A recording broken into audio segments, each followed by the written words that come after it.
ओम अज्ञानतिमिरान्धस्य ज्ञानाञ्जनशलाकाय चक्षुरुन्मीलितं येन तस्मै श्रीगुरुवे नमः।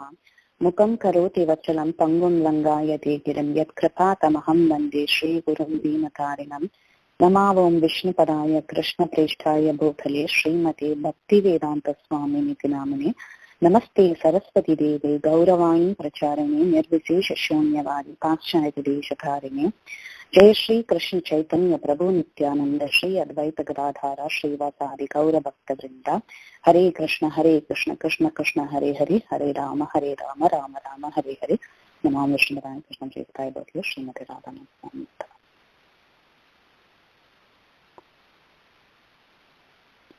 So honoring the 1000th year appearance of Sripad Ramanujacharya,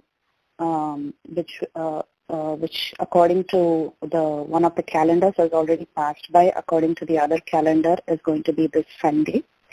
We will make an attempt to glorify him. In this session, we will be seeing the entire history of the lineage, the whole life history of Sripad Ramanujacharya. We'll try to do a part of it today. And later we will be seeing the teachings, works, and the different associates of Sripad Ramanujacharya. There is a lot to learn. Most of these things that I will be speaking could be a little new, but please don't get overwhelmed. We'll see what we can probably learn from these pastimes. यो नित्यम् अच्युत पदाम्बुज युग्म रुक्म व्यामोहतस्ततः इतराणि तृणाय मेने अस्मद्गुरोर्भगवतोऽस्य दयैक सिन्धोः रामानुजस्य चरणौ शरणं प्रपद्ये. This verse was composed by one of the stalwart disciples of Sripad Ramanujacharya, known as Kuresha. He is a very famous person that we have heard even in our own Sampradaya. When we have heard lectures from many senior Vaishnavas, we have heard this name several times. He was a very wonderful Vaishnava with great qualities. So this verse was composed by Kuresh in description and glorification of his spiritual master, Sripad Ramanujacharya. So the meaning of this verse is, I take shelter at the lotus feet of Sri Ramanuja, who out of great attachment for the golden lotus feet of Achyuta, Achyuta is Narayana, considers everything else in this world as insignificant as a blade of grass. He who is my Acharya is perfect in divine qualities such as knowledge, devotion, etc. And he is Dhayeka Sindhoho. He is an ocean of mercy. So this is a beautiful verse that is often quoted before speaking about Sripad Ramanujacharya. Now Ramanujacharya is a very important personality in the Sri Sampradaya. This Sri Sampradaya, it originates from Narayana, the Supreme Lord Narayana, and Narayana gave the knowledge to his consort Lakshmi Devi. So Lakshmi Devi becomes the first guru of the Sampradaya. Now Lakshmi Devi transferred this knowledge to Vishwaksena. Now Vishwaksena is an eternal associate of Lord Narayana. Vishwaksena has bluish complexion like the Lord, and he has 4 arms. And he is considered as the commander-in-chief of the devotees of Narayana in Vaikuntha. So he's got a very important position, and this personality is called as Vishwaksena. From Vishwaksena, the knowledge was transferred to a great saint by the name Nam Alvar. So you might have heard of Alvars. It's a very, again, we have heard this many times in the past. Alvars of South India, they were great devotees. So one of the most prominent Alvar was called as Nam Alvar. Now this Nam Alvar was the next person who received the knowledge from Vishwaksena. From Nam Alvar, who is also known as Shatakopan, or he is also known as Maran. He is also known by many names like Parankushamuni. Like that, he's got many names. Actually, as we go ahead in the seminar, we'll be hearing these names and the meaning of these names. So from Nam Alvar, the knowledge was transferred to Natha Muni. Okay, he's also called as Ranganatha Muni. From Ranganatha, that knowledge was transferred to Pundarikaksha, from him to Rama Mishra, then came Yamunacharya. Now Yamunacharya has been quoted by Srila Prabhupada in many places. Even the works of Yamunacharya has been quoted by Srila Prabhupada. From Ramanujacharya, the knowledge was transferred to Mahapurna, and from Mahapurna, it went to Ramanujacharya. So this is a rough Guru Parampara that in the Sri Sampradaya, and we see the position of Ramanujacharya in this Parampara. So in disciplic succession, Sripad Ramanujacharya appeared exactly 1,000 years ago, and the entire Sampradaya, after his appearance and his achievements and the way he spread devotional service, after that, this entire Sri Sampradaya came to be celebrated as the great Ramanuja Sampradaya. The entire Sampradaya was called after his name. Now, before we discuss the appearance of Sripad Ramanujacharya, it is very important for us to understand a little background and history of what happened before he appeared.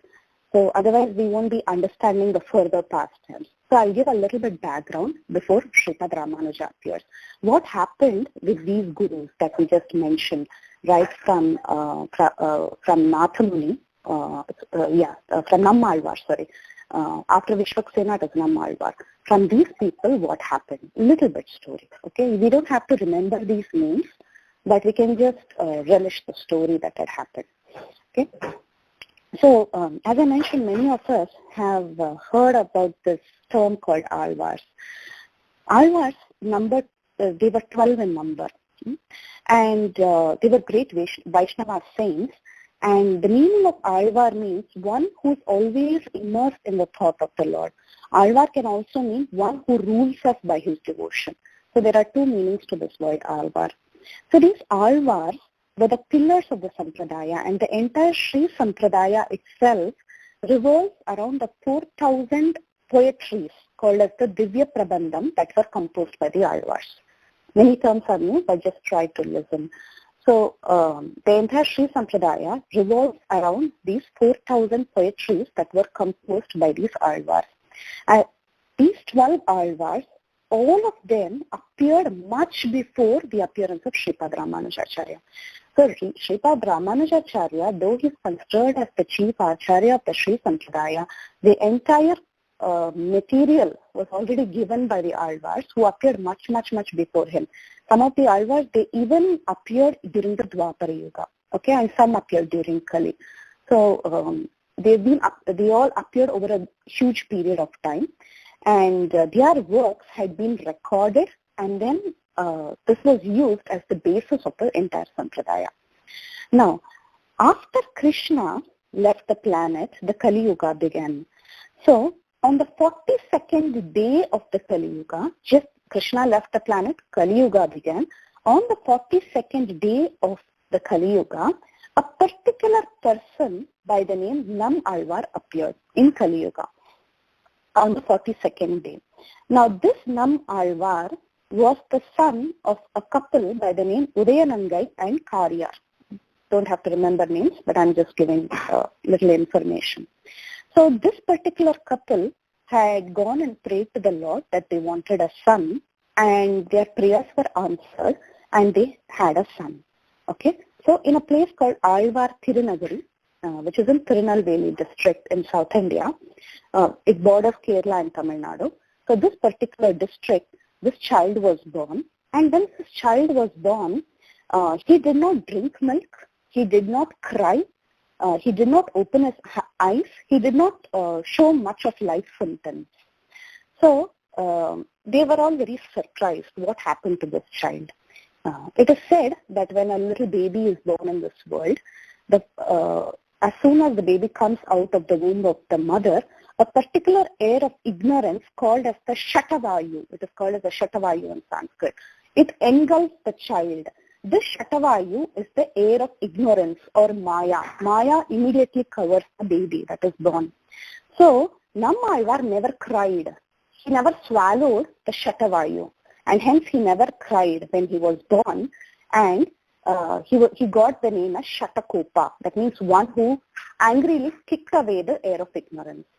So from day one, the second he was born, he was an enlightened person. Now the parents who gave birth to this great personality, they didn't understand all this. They just thought that the child is very weird. Oh, he's not crying, he's not sucking milk. What is this? They didn't understand anything about the child. So when he was a small baby, after a few months, they just left the child at the lotus feet of the Lord and they went away because they didn't know how to grow up this child. So the child was remaining there, and after a few months, the child crawled and he went to a particular tamarind tree that is still there today in that temple. Into a hole of a tamarind tree, he crawled inside and went and sat there. 16 years passed by. This child was sitting inside the hole of a tamarind tree. Now, actually, when we did the South India Yatra, we went through these places that I've already mentioned, Alvar, Tirunagari and other places. Most of these places that we are mentioning now, Chaitanya Mahaprabhu has visited actually. He's gone to all these places. So he went, little boy, he went and sat inside the tamarind tree, and 16 years passed by. Now 16 years has passed by, but this child did not drink milk or, show other life symptoms. So he was very underdeveloped. Okay, he was alive, but he was very underdeveloped. Underdeveloped child was sitting there. Now, meanwhile, there was a man by the name Madhurakavi Alvar. He is also considered as one among the 12 Alvars. During the time of Nammalvar, there was another person called as Madhurakavi. This Madhurakavi, by age, he was senior to Nammalvar. Okay, this Madhurakavi Brahmana, he had gone all the way to North India, from south, from almost the border of Kerala, Tamil Nadu, Tirunelveli. He was traveling to pilgrimage places, and he had gone to Ayodhya. So when he was in Ayodhya, he saw a very strange light, a very powerful strange light coming from the south. So he wanted to follow that light. He wanted to know where that light was coming from. So he started following that light, and he traced his way back all the way to Tirunelveli, from where he was actually coming, to Alvar Tirunagari, which is a small town near Tirunelveli. So he walked all the way there, and he was very curious to know why this light is coming, and why is it coming near me. So he walks all the way back to South India, and there he goes to this particular tamarind tree. From this tamarind tree, the light was actually coming. So he went inside. This Madhurakavi, he had many questions. He was actually a seeker of knowledge. He had many questions that were unanswered to him by various people. So he was in search of knowledge. And while in his yatra also, he was in search of knowledge. So when he came back, he wanted to ask, he saw that this light is coming from a tamarind tree and there's a person inside this tamarind tree. So out of curiosity, he asked one question. Okay? And this question actually is the beginning of the Sri Sampradaya. When Nam Alvar answered this question, the Sri Sampradaya was born. That's how they call it. So the question asked was, I'll first say it in Tamil because the question was asked in Tamil in those days. Then I will say the meaning of it. Settattin vayathil siriyadu pirandal adu ettai pinne enge kidakkum. This is the question. Nam Alvar answered. He never spoke till then. Unless Madhurakavi Alvar came and spoke to him, he had never spoken a word before that. But now, for the first time, Nam Alvar opened his mouth and the Sampradaya was born. He says, Adu attai pinna ange kidakkum. That means, the meaning of this question is, it's a very cryptic question. It has been asked in a very simple way. The question Madhurakavi asked was, if a living entity enters a dead, what happens? What does it do and what does it eat? So the answer that Nam Alvar gave was, it will stay there and it will eat that. That is the answer he gave. Now this has an inner meaning. The meaning is of course deciphered in different ways. One of the ways it is deciphered is, if a soul enters a dead body, what will it eat and how will it survive? The answer again given by Nam Alvar was again cryptic, and he said it will integrate with the body and stay there.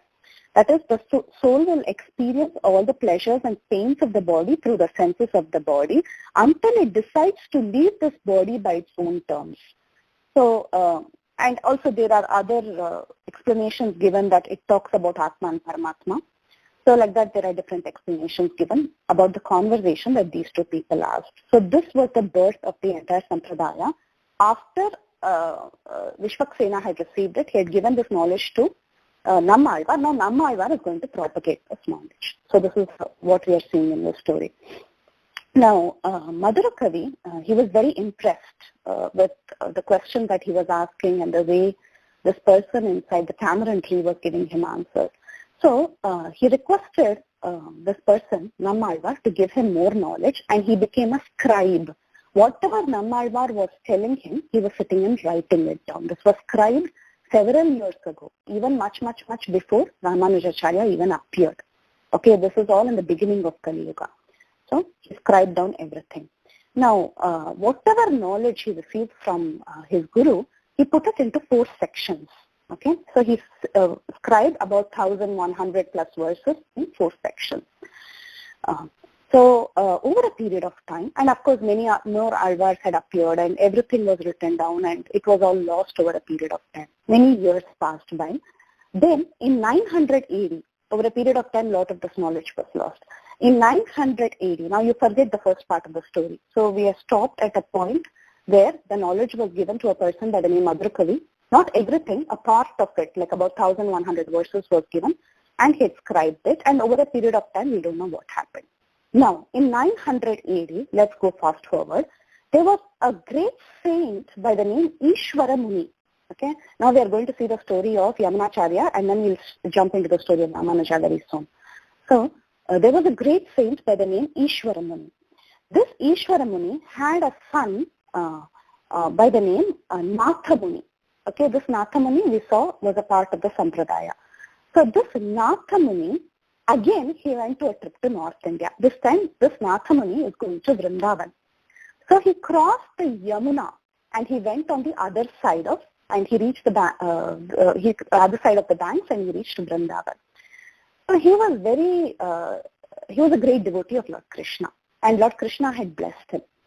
So this Natha Muni had a grandson by the name Yamuna Muni, who is Yamunacharya. That's why he has named his son as Yamuna. When he crossed the Yamuna and the child was born, he was very happy. So he named this particular child as Yamuna Muni. At that time his name was Yamuna Muni. Later he became Yamuna Acharya. Okay. Now, Natha Muni, he, after his yatra to Vrindavan, he came back to South India. And when he came back to South India, he went back to his own town. There in the temple, he was hearing some Vaishnavas who were visiting the temple, and they were all singing some songs in praise of the Lord. So when he heard these beautiful songs that were sung by these Vaishnavas, he was very enchanted. He was like, oh my God, I've never heard such beautiful songs. So he went and approached these devotees and asked them about the origin of these songs. Where did you get these poems from? So they were like, actually we don't know. In our native place, we sing the songs, so we just repeated these songs here. So there were 10 lines that were sung, or 10 phrases that were sung. At the end of the 10th phrase, it finishes off saying, these are 10 songs among the 1,000 songs. This is how the song finishes. They finish the 10 verses, then they say, these are the 10 verses among the great vast 1,000 verses. So when Natha Muni, or Sri Ranganatha Muni, he heard this, he was thinking there is something in this. It is just not 10 verses. There is so much more to it. There are 1,000. So I should figure out what these 1,000 verses are. Okay, now we are in 900 AD. We are seeing the story of Natha Muni. So he went to Yamuna all the way, and then he comes back, and then he hears these verses, and he understands that there is a huge, set of poetry of which only 10 are known, and these 10 are so beautiful. So these people, they direct Natha Muni to their native place.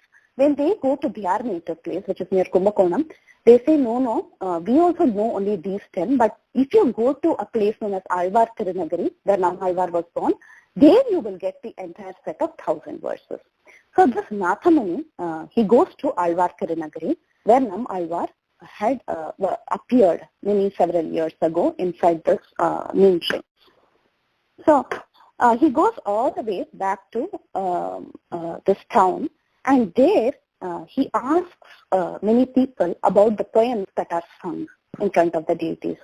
So at that time, they direct him to a person called as Parankusha Dasa.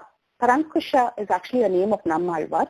In the lineage of Madhurakavi, who was the first disciple of Nammalvar, many people had come down till 900 AD, and all of them had the surname Parankusha Das. All of them had the same surname. So he went to the house of the descendant of Madhurakavi, who was the disciple of Nammalvar. We have seen the story. So he went there and he inquired about these verses. So that time, this person, who's the descendant of Madhurakavi, he said, yes, these 10 verses are available, but I will give you 11 more verses. These 11 verses were composed by that Madhurakavi, my ancestor, in glorification of his Guru Nammalvar. So there is a method to get all the verses. All that you need to do is, you should chant these 11 verses that praises Nammalvar 12,000 times in deep meditation. If you do that, Nammalvar himself will appear in front of you. So, taking this instruction to his heart, Nathamuni began meditating on these verses, and he was chanting these verses 12,000 times with great devotion. So, when he finished chanting these verses 12,000 times, Nammalvar appeared in front of him. Now, this period is much after Nammalvar had left, but still being impressed by the devotion that Nathamuni and the perseverance of Nathamuni, Nammalvar himself appeared in front of him. And he told, and when when Nathamuni asked, please give me those verses in glorification of the Lord, at that time, he asked only for 1,000 verses, right? Nathamuni knows that there's only 1,000 verses, that's all he knows. So he asked, please give me those 1,000 verses in glorification of the Lord. So that time Nammalvar said, it's just not 1,000, it is 4,000. 4,000 verses composed by all the 12 Alvars. Okay? So, at that time, this Nammalvar gave Nathamuni all the 4,000 verses known as Divya Prabandham. So, this Divya Prabandham forms the basis of the entire Sri Sampradaya. It's also called as Dravida Veda. Dravida Veda means the Veda of the South India. Basically, it's nothing but whatever is seen in our scriptures is actually in Tamil, in these 4,000 verses. Okay? So, now, Nathamuni, so we have come to the point of Nathamuni. He has received the knowledge from Nammalvar. Okay, we are seeing the entire disciplic succession. Now, once Nathamuni received this knowledge from Nammalvar, Nathamuni began to preach with these 4,000 verses. He had many disciples, of which 2 of them are extremely important. To one particular disciple, he taught Yoga Rahasya. Yoga Rahasya is actually a process of Ashtanga Yoga to meditate on the form of the Lord. Just like how in Bhagavatam, we read Kapila, Lord Kapila actually talks about Yoga Rahasya. He talks about the meditation on the form of the Lord. This secret was known to Nathamuni. Nathamuni gave this knowledge only to one person. He didn't give it to everybody. He gave it only to one person. His name is Kurve Kavalappan. Don't worry about the name. I'll just say Kavalappan so that it's easy for us to pronounce and we can remember this name later. So he gave this knowledge only to one particular person. And he also had another very, very important disciple called as Pundarikaksha. In Tamil, his name is Uyakonda. That's how he's commonly known in the South. But we'll keep his, for the time being, we'll hear his name as Pundarikaksha, the one who has eyes like lotus flowers. So this Pundarikaksha, he received knowledge from his Guru Nathamuni, but he didn't receive the knowledge of Ashtanga Yoga. Rather, he received the Vedanta knowledge. He understood the Vaishnava theology from his Guru Nathamuni. Now, this Pundarikaksha, he had a disciple by the name Ramanujacharya or Manakal Nambi. Now, this Ramanujacharya is the one who's actually going to meet Yamunacharya. So, the grandfather, grandfather Guru is Nathamuni. From Nathamuni, there is Pundarikaksha. From Pundarikaksha, there is Ramanujacharya. Okay. Now, at the same time, now disciplic succession is continuing. Okay. Now, Nathamuni, biologically, he had children, right? Nathamuni's grandson was Yamunamuni or Yamunacharya. So, biologically, his grandson is Yamunacharya. And in his disciplic succession, we have Ramanujacharya as his grand disciple. Okay. Now, there is Ramanujacharya, there is Yamunacharya. Yamunacharya is the biological grandson and he is waiting. Now, let's see the story of Yamunacharya. So, Yamunacharya, he was born in a very great family that was blessed by Lord Krishna, and this entire family was called as Sattai Kulam. There's a surname, okay? It's called as the Shattais. They are called as the Sattai Kulam, and it's a very famous lineage. They're considered as very brilliant people. So he comes in that lineage. And in those days, he studied Shastra under a person called as Mahabharshi Bhatta. His name was Mahabharshi Bhattacharya, the great person, the great Pandit. But At the same time, in the country they were in the Pandya Desh, and there the king had a particular pandit in his court by the name Kolahala. Okay, this Kolahala was a very, very proud pandit, very, very proud pandit, and he used to call other scholars for a debate, and he used to win everybody. Very, very smart person. His another name was Akiyalman. He's also called as Kolahala. He was a great, very, very brilliant person who could defeat any scholar in debate. So at that time, the king of Pandya Desh, he was very impressed with the scholarly aptitude of Kolahala, and he had passed a law in the state that any scholar who was defeated by Kolahala must pay him tax. Okay, pay him a part of the money from his salary. So this was a law passed by the government in those days. So all pandits had to give Kolahala money. Okay, so a soldier would come and collect the money and go. So like that, once the soldier came, and Yamuna Muni's guru, this Mahabhashya Bhattar, from whom he was learning knowledge initially, he had also lost one of the debates, so he was also paying tax money to this to this Kolahala. So when Kolahala's messengers, they came to receive the tax that day, Mahabhashya Bhatta was not around. Only his disciple was there, and his disciple at that time was Ramanujacharya. So Yamuna Muni or Ramanujacharya, he received the soldier and he told him, why should I pay you any tax? My guru cannot pay you any tax, you go back. So the soldier went back and said, there is one arrogant boy he's a disciple of Mahabhashya Bhatta, and he said that he won't give any money. So at that time, the king was very, very angry, and the king told, immediately I summoned him to come. He should come here immediately. At that time, the wife of the king, she was a great Vaishnavi. She said, no, that's not how you call a great Brahmana Pandit. You should not say, oh, you come here. You cannot put orders like that. You must go, worship him and invite him. Send your messengers, worship him and invite him to the court, then he will come. You cannot treat him like this. So listening to the queen, the king sent an invite to Ramanujacharya with a lot of respect, and Ramanujacharya said, yes, I will come. So Ramanujacharya, this little boy, he was a boy of around 12 years old, Ramanujacharya went to the court of the king on behalf of his spiritual master.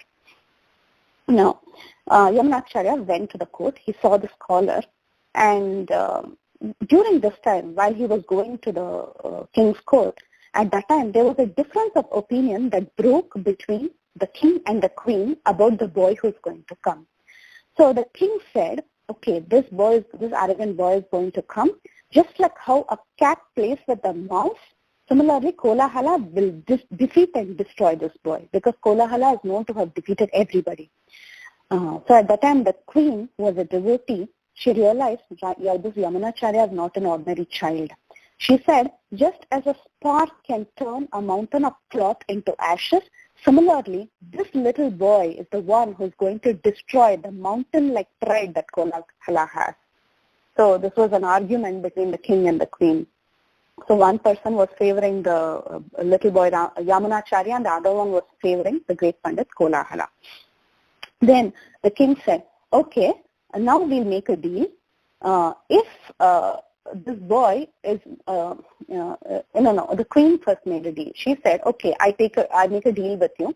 If this Ramanujacharya defeats Kolahala, then I will always remain the servant of your maid servant. And in turn, the king said, okay, if Kolahala wins, then, if Ramanujacharya wins, then I will give half my kingdom to Ramanujacharya. If Kolahala is defeated and Ramanujacharya wins, I will accept defeat on behalf of Kolahala, my great Pandit, and I will give this this little boy, half my kingdom. So this was the deal that was struck. So if Ramanujacharya loses, the wife is going to become a servant, and if Ramanujacharya wins, the king says that he will give half the kingdom to Ramanujacharya. So this was the deal between the husband and wife, the king and the queen. Now, Ramanujacharya then entered into the court, and they had some pleasantries. They were just conversing for a while, and then the Pandit came in front. Then when the Pandit came in front, Ramanujacharya said, okay, let's now begin the debate. He said, whatever statements I make, you must refute the statement. That is the debate that they're going to have. So Ramanujacharya would make some statements and Kolahala should refute Ramanujacharya's statement. That is, whatever he says is true, Kolahala should prove that it is false.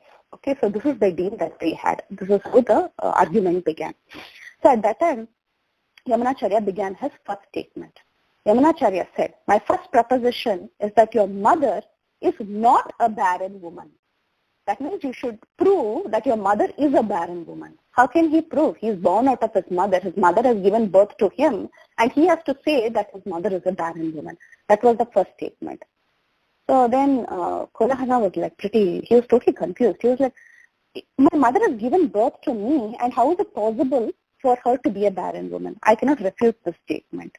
So seeing Kolahala being silent and dumb, everyone was very astonished. Then Ramanujacharya said the second statement. He said, this Pandya king is supremely righteous. That means Kolahala has to defeat the statement saying this Pandya king is not a righteous king. Now how will he do it? Standing in the court of the king, in front of the court. The king and queen are looking at this conversation. And he has to say, Kolahala with his own mouth has to say that the king is not a righteous man. So Ramanujacharya said, okay, refute this if you can. Again, Kolahala was like totally dumb and he couldn't answer back. Then Ramanujacharya spoke the third statement. He said, my third statement is that the queen of the Pandya king is a chaste and faithful woman to her husband, as was Savitri Devi.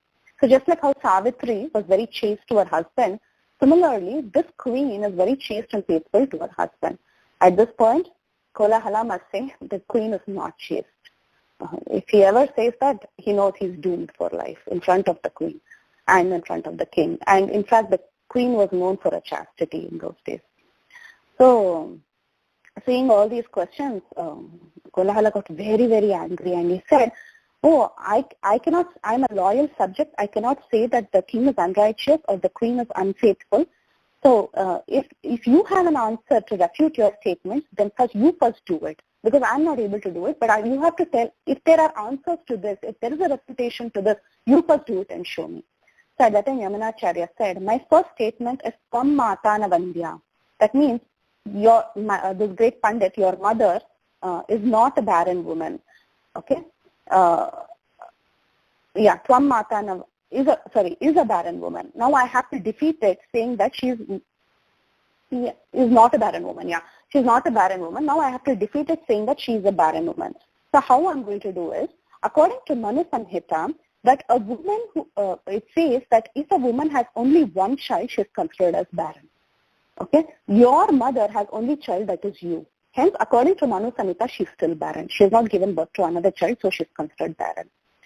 So that is the first statement. Then the second statement Ramanujacharya said is that the king of the Pandyas is the most righteous man. Now, Rajayam Sarvabhauma, this was the statement made. But however, according to Manu Samhita, again, Manu Samhita states that the king enjoys the benefit of 1/6 of the religious acts of his subject, but also has to bear the burden of 1/6 of their sinful deeds. And hence, because in this age of Kali, men are more prone towards sinfulness and piety, our king, though he is himself flawless in character, still he is accepting the sins of his subjects. So he is a sinful man and he is not righteous. Okay, this was the second statement and he defeated it. Then he said, now my third proposition stated that a queen is a chaste and faithful woman like Savitri. Okay, and Rajapatni Pativrata. Now to defeat this, again, if you consult the laws of Manu, there it is said that the king is a representative of Agni, Vayu, Surya, Chandra, Yama, Kuvera, Varuna and Indra. Therefore, this queen is not married to one man, but she is married to 8 people. So how can you say that she was chaste only to one king?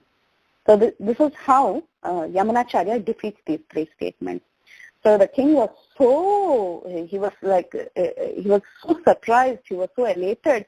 He became so happy with the wit of Ramanujacharya. He went forward and he embraced Ramanujacharya and he said, I'm so happy by the way you have conquered the pride of this Kolahala. And he goes and as per his deal that he spoke to his wife, he gets half his kingdom. The queen was also extremely happy and when she heard the words of Ramanujacharya and she hears the words of her husband, she screams out, Alavandar, Alavandar, Yemmai Alavandiro. That means, have you come to conquer me, Alavandar? So from that day, Ramanujacharya was called as Alavandar. Now again on Prabhupada's purpose, you will see Ramanujacharya being referred as Alavandar. The spelling used is Alabandaru. That is a Kannada dialect, Alabandaru. The Tamil dialect is Alavandar. So it's the same thing. You will see again in a lot of Prabhupada's purports, he would have mentioned Alavandar, he would have mentioned Ramanujacharya. So this is the story of Ramanujacharya. Now, Ramanujacharya received the kingdom, and he received the kingdom, and he became a great king, and he was ruling his subjects very nicely. Now he was totally involved in the pleasures of the kingly affairs, and he was like really enjoying his power as a king. He forgot all about his past, where he was the son of a Brahmana and he was the wonderful grandson of Nathamuni, all that he had forgotten, and now today his identity for himself was that he is a great king. So he was ruling and he was extremely happy. And he had 4 sons from his queen, and later some of these sons even become his disciples later when he takes sannyas. So they're at a point where he's ruling the kingdom very happily.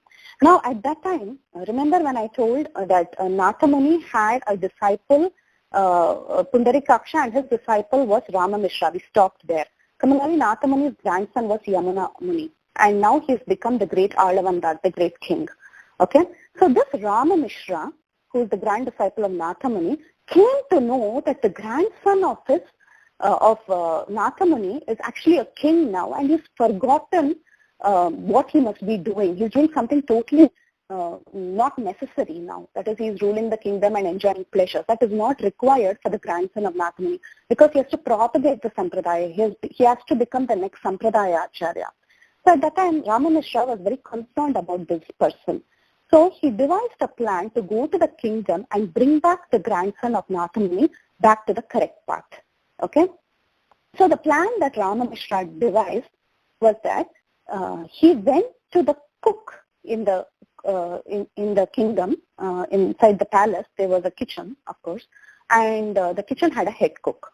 So he went to that particular head cook, and he said, hereafter I will supply you some greens, and you should cook these greens and give it to the king regularly. So the cook also agreed. He said, yeah, we actually give him greens regularly, so you can come and supply the greens to me. So like a vegetable vendor, every day Rama Mishra used to pick a particular variety of greens known as, it's called a Thuduvalakkira in Tamil, but in Marathi it is called Mothiringni and Achuda in Sanskrit. So basically this particular variety of greens has a lot of thorns in it. It cannot be just cooked and eaten like that. It has to be first soaked in hot water. The thorns must be removed carefully. And then usually they make a soup kind of a thing, or the leaves are cooked very well and then served. And it has very high medicinal properties. It makes a person's memory extremely sharp, and the person becomes very bright when he eats this particular variety of greens. So he was supplying only this variety of greens for a long time, and the cook would cook this variety of greens and he would keep giving it to the king, and this went on, and for some reason the king, Ramanujacharya or Alavandar, he liked the greens so much and he got addicted to it. Like even if one day the greens doesn't come on his table, he would be angry like that. So he would continue to keep eating this greens for 6 months continuously on an everyday basis. Then this Rama Mishra was supplying the greens, understood, okay, this king is eating these greens regularly. Suddenly one day he stopped supplying the greens. So suddenly one day he never appeared in front of the cook. So at that time the cook didn't receive the greens, so he didn't cook the greens. The rest of the meal was prepared and it was presented in front of Ramanujacharya or Alavandar. So when Alavandar saw all these items are there, but where is my favorite item? I've been having it for 6 months, and why hasn't it come? I am the king in this, in this place. Is there not a single person who can provide me with this greens? So at that time the cook is summoned, and the cook comes and tells him that actually the person who supplies this greens, only that person used to supply, and today he didn't turn up. I have no idea why he didn't turn up.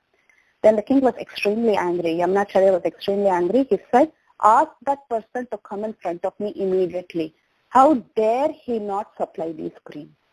So immediately Rama Mishra was called for, and Rama Mishra entered the kingdom. He entered the palace. He went and stood in front of his grandfather Guru's grandson, who is Yamuna Muni or Yamunacharya.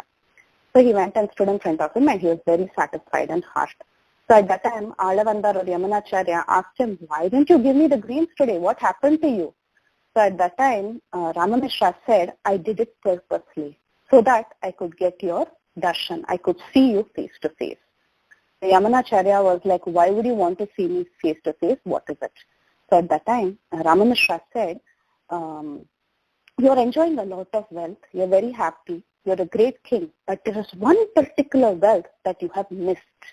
I've come here to remind you of that wealth." So Yamunacharya, that time he was very attached to all these pleasures and wealth and all that. He was thinking, "Oh, I've missed something, so tell me what it is. I'll go fetch it." So at that time, Rama Mishra said, "No, you have to wait for 18 days for me to show you that wealth. It's your ancestral wealth. It's the wealth of your grandfather. I will give it to you only after 18 days. But there is a condition. In these 18 days, you should sit and listen to what I say." So in those 18 days, Rama Mishra spoke the entire Bhagavad Gita, one chapter per day, 18 chapters with the meaning and essence. He preached to Yamunacharya. At the end of the 18th day, Yamunacharya was filled with love of God because he had heard the entire Bhagavad Gita with the correct meaning, and he became extremely happy and he got the higher taste. Within 18 days, there was a transformation in the heart of this great king Alavandar, who was originally a Brahmin boy, and his grandfather is actually the Parama Acharya for that sampradaya. Okay, so he got a taste for, and he got a taste for devotion. So engaging in the process of bhakti is actually very, very happy, and it's a satisfying experience. So if we keep saying, "Oh, honey tastes sweet, we will not realize the sweetness unless we lick the honey. Unless we experience devotion, we'll never understand and realize how valuable and how happy it is, how it makes us so satisfied and happy. So that experience was given to Alavandar by this particular devotee by the name Rama Mishra. His name in the Sampradaya is called as Manakal Nambi. That is another name for him, more commonly used name. Okay. So, like this, Alavandar received all the knowledge. Now, this Manakal Nambi or Rama Mishra said, "Okay, now it's time for you to go and receive your wealth."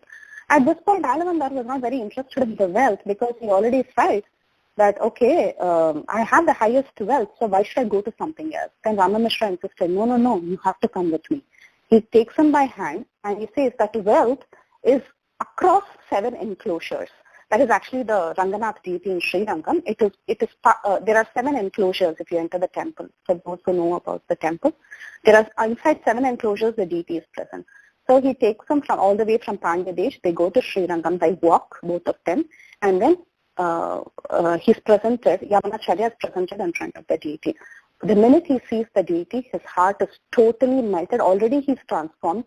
Now he totally melts down and he decides to give up his kingdom. He surrenders to the lotus feet of Rama Mishra and he says, "Hereafter, only Lord Ranganath is my life. I have no other duties." So this Yamuna Muni or this Alavandar now became Yamunacharya. And he took sannyas. Yamunacharya took sannyas and he wrote many works.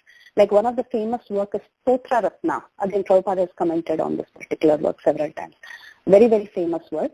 And also he wrote Gita-artha Sangraham. That is a set of 32 shlokas purifying that talks about the Gita Sar, that talks about the essence of the Gita that he heard from his Guru. Okay. Now, Yamunacharya's story is over. Now, Yamunacharya, he had many disciples, of which Mahapurna was very important because all these personalities are going to become the Guru of Ramanujacharya, the disciples of Yamunacharya. So Yamunacharya had many disciples like Mahapurna, Goshti Purna. All these people are going to give mantras to Ramanuja. And then Kanchi Purna and many others. Many of them were his disciples. And time went by. Okay, now Yamunacharya has become a sannyasi. He's got many disciples. Now, at this point, the disciples are also there. Everything is going good. Yamunacharya slowly started aging. Okay, but Yamunacharya remembered that he had heard from Rama Mishra that one particular disciple of Nathamuni, who is his grandfather, knows Yoga Rahasya, but that was not transmitted through the Sampradaya. This Ashtanga Yoga which I was speaking about, it was not transmitted down through generations. So he thought he must receive this Yoga Rahasya. So he decides to go and see this person. So he goes all the way to the village where this particular devotee, the one and only person who knows the method of Ashtanga Yoga, of meditating on the form of the Lord, that is explained by Kapila Muni. So he goes in search of this person, and he goes to the place where he's sitting and meditating. This person was sitting in front of a small wall, and he was meditating, and he was speaking with the Lord. So Ramanujacharya, he goes, and when he sees this person, he stays back because this person is in great meditation. So he waits for this person to come out of his meditation or of his own accord. So when Kurugai Kavalappan, or this person who was meditating, he was seeing Krishna, and Krishna for some reason was pressing his shoulder down and peeping outside. Like usually Krishna sees Kurugai Kavalappan, he will see Krishna. That's how the meditation is. But only this particular day, Krishna was not interested in seeing this devotee. Rather, he was pressing his shoulders down and he was looking in a different direction. Move, I want to see someone else, like that.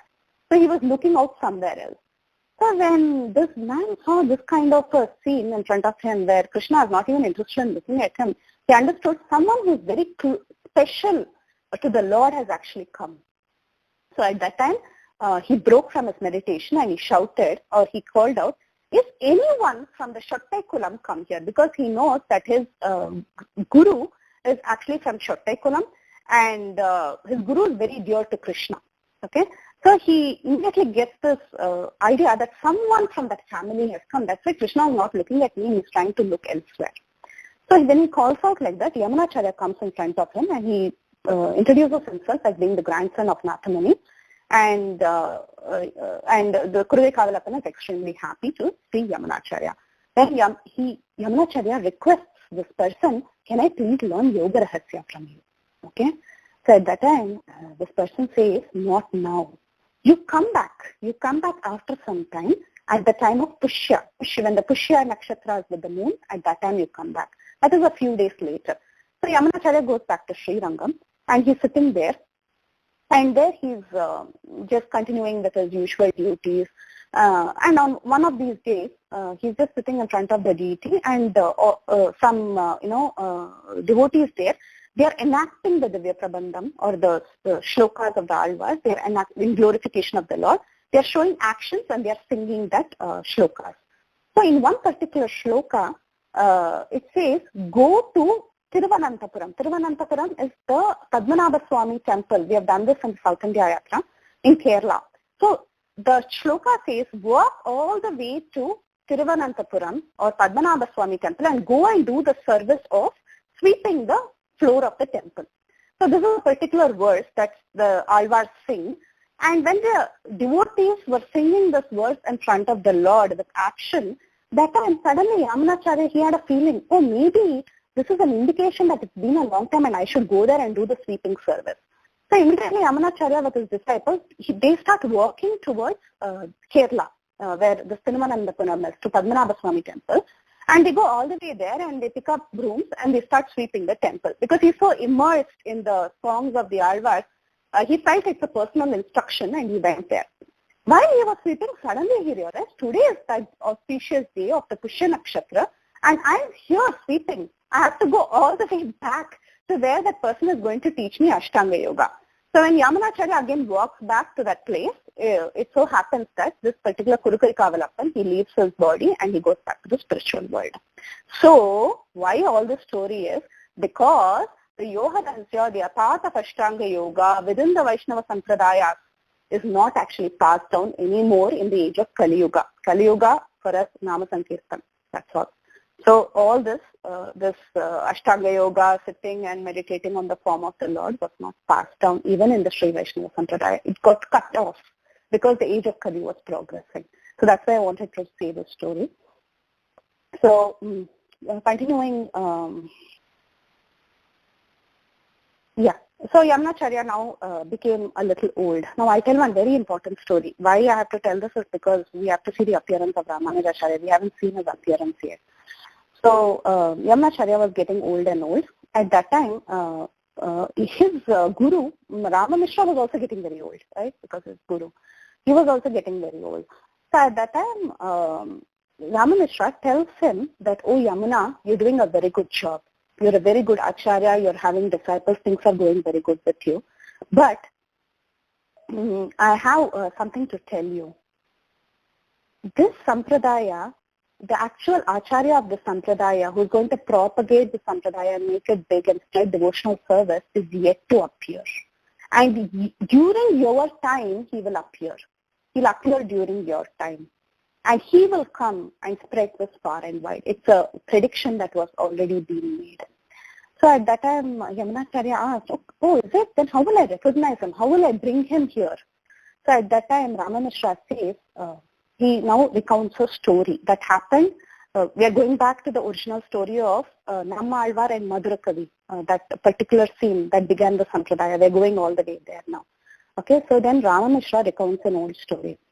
So when Nammalvar was about to depart, his disciple Madhurakavi, who had received the first 1,000 shlokas, remember?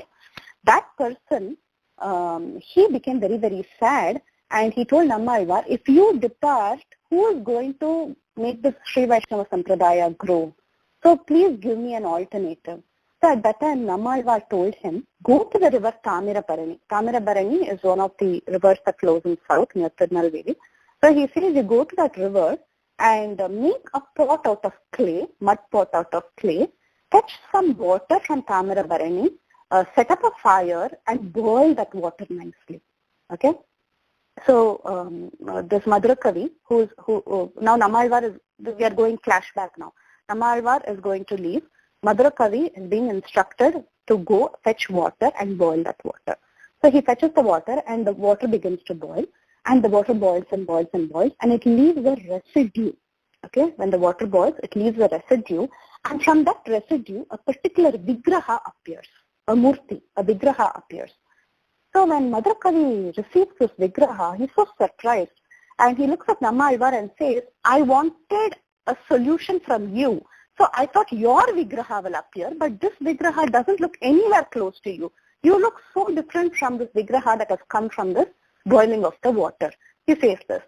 Then he asks Nammalvar, so who is this personality? I've never seen him before. At that time, Nammalvar says, in the future, in the age of Kali, in a place called Sri Perambadur, a great personality will appear. He will be the commander of this entire Sampradaya. He is the one who is going to appear and propagate the Sampradaya. So this original Vigraha that first appeared at that time was the Vigraha of Ramanuja. So the Vigraha had these following marks. It had a very beautiful personality, wearing tilak, holding a tridanda, the Vaishnava danda. He had a beautiful shikha and he was dressed like a sannyasi. So this was the first Vigraha of Ramanuja that appeared from water, and it was preserved for, even to this day it is preserved. It's been there for a very long time. Okay, so Ramanujacharya, who is the guru of Yamunacharya, is telling him this old story. So he tells him that these are the indications and that personality will come during your time. So now Yamunacharya is very, very happy. Now, of course, later Nammalvar's Vigraha also comes, because originally Madhurakavi was asking for his Vigraha. So later again Nammalvar says, okay, go and fetch some more water and boil, now my Vigraha will come. So two Vigrahas had come out. In the first batch, Ramanuja's Vigraha, second batch, Nammalvar's Vigraha. So both the Vigrahas are present even to this day. So that's the story of the flashback story, which Ramanujacharya is telling Yamunacharya. Now Yamunacharya is very happy. He knows who his successor is. That Ramanuja, he doesn't know the name Ramanuja, but he knows that there's a particular boy whom he's going to meet who's going to be his successor. Okay. Then again, the time goes by, he becomes very old. And let's see quickly the appearance of Ramanujacharya before we end the class. Time goes by. Then this, as I mentioned, Yamunacharya had many disciples like Sri Shailapurna, he had Mahapurna, Kanchipurna, all of them were the disciples of Yamunacharya.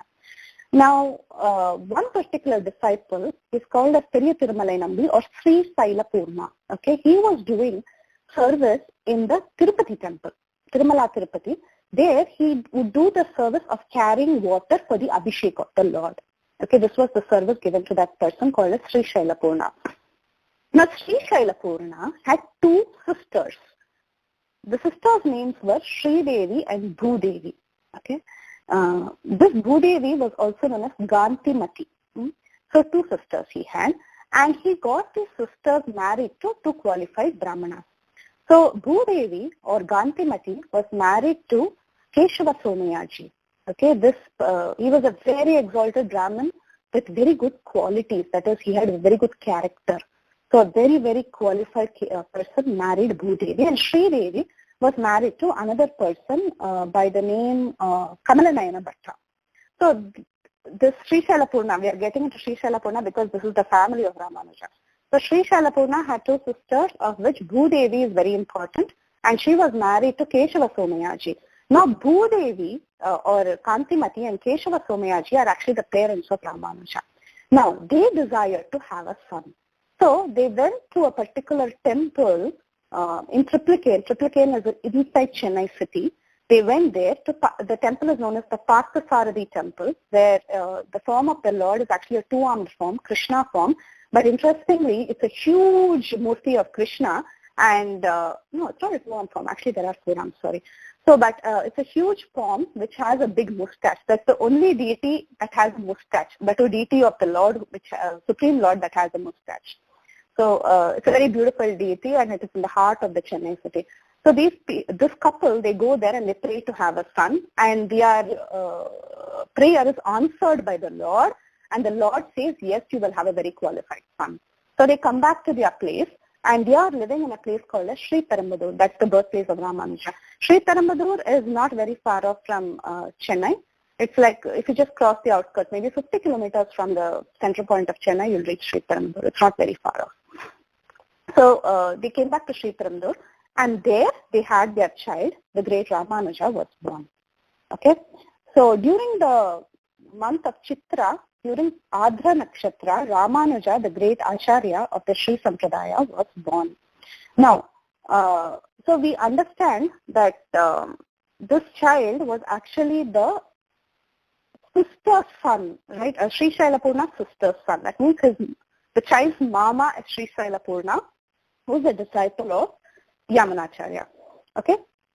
So, when the child was born, this child was named as Ilaya Alvan or Ilaya Perumal. This was the original name given to Ramanuja. It's actually it means the same. It actually means Ramanuja. Ramanuja means Anuja of Rama, which is Lakshmana. Ilaya Perumal means Lakshmana only in Tamil. Okay, the younger Lord. It is actually correct. The translation is the younger Lord. So that is the name that was given to Ramanuja when he was born. Ramanuja, as he was growing up, he began his schooling. And he began his schooling close to Kanchipuram. Now, Sri Perumbudur and Kanchipuram are not very far away. We are saying now it's not far away because we have all these conveyances like cars and other things. In those days, it was almost 50 kilometers. They had to go only by walk. Okay. So, from Sri Perumbudur, Ramanuja would walk to school to Kanchipuram. Near Kanchipuram, there is a particular town called Tirupuzhkuri. In that town, there was a guru for Ramanujacharya who was teaching him Purva Paksha. And that guru's name was Yadava Prakasha. Now, this is a very famous name we have heard. We have heard a lot about the story between Yadava Prakasha and Ramanuja. Very, very interesting story. So, in his younger days, Ramanujacharya went to the school of Yadava Prakasha. Now, this Yadava Prakasha was actually a Mayavadi. Okay, he was not a Vaishnava. He was a Mayavadi. But still, in those days, they just went to a famous guru. They just went, okay, this person is teaching me Purva Paksha, I will go and learn from him. So Ramanuja would go. He would walk all the way to the school of Yadava Prakasha. Yadava Prakasha was a man of pride. He had many disciples. He was very famous, but he had his own flaws. So Ramanuja would go there, and he would go regularly to school. Now, one day, before he was going to school, his mother, Bhudevi, she was singing the songs of the Alvars, the Divya Prabandham. Okay, she would always sing in the morning when she was doing her daily chores. Like how, we know historically, Yashoda, she would sing songs of when she was doing her daily chores. So like that, in those days, many ladies, they didn't have these TV, entertainment, radio, all that was not there. So they would entertain themselves by singing songs, and usually they always sang songs in glorification of the Lord. So his mother was singing a particular song that translates like this: "O Lord, the self-illuminating eternal lamp of wisdom." This is how the song begins. I'm just giving the English part. I'm not going to sing the song, but it's just the English part of it. It says the Lord is self-illuminating. He's also eternal and he's also a lamp of wisdom. Simultaneously, the song talks about three aspects of the Lord. So Ramanuja, in the morning when he's getting ready for school, he hears this beautiful song by his mother and he's meditating on the song and he's walking all the way to school. Okay. So when he reaches school, this Yadava Prakasha, he's giving a class on Taittiriya Upanishad. Okay. The class was on Taittiriya Upanishad and the verse read was Satyam Jnanam Anantam Brahma. This is the verse. We have heard this many times. Satyam Jnanam Anantam. We have heard this. So Satyam Jnanam Anantam Brahma. This is from Taittiriya Upanishad. So while explaining this verse, when the children were all reading out this verse, the Guru said, okay, I will explain this verse. So he explained this verse saying that this Satyam Jnanam Anantam itself is Brahman. Because Brahman is Ekam. It is one. According to Mayavad philosophy, there is nothing but Brahman. There is only one truth, that is Brahman. So Satyam Jnanam Anantam itself is Brahman. This is the kind of explanation that Yadava Prakasha was giving. But then Ramanuja thought this explanation is not correct. Just in the morning I heard my mother singing that the Lord is endowed with these three qualities. So the Lord can simultaneously be endowed with many qualities. Okay, so he says, no, dear Guru, it is not like that. The meaning is that the Supreme Lord is endowed with the qualities of intelligence, truth, and he is also infinite. He is simultaneously endowed with these qualities. It is not that everything is one and all these qualities are Brahman. You should not take the meaning like that. So when Ramanuja tried to correct him like this, he didn't like it. He was like, okay, whatever. He didn't appreciate it much. Ramanuja was trying to explain. See, just like, so for example, the Lord can simultaneously have many qualities. Just like you and me, we can be wearing a red color dress, we can be eating a pizza, and we can be talking to our friend. We can do three things simultaneously. So why can't the Lord actually have multiple qualities endowed in him?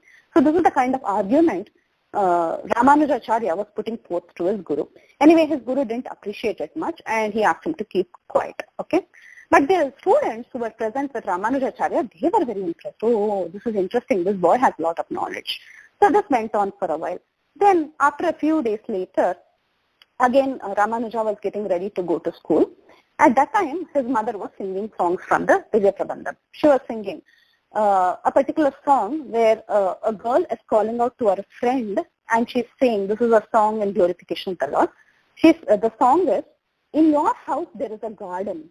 In that garden there is a little pond. In that pond there are beautiful lotuses.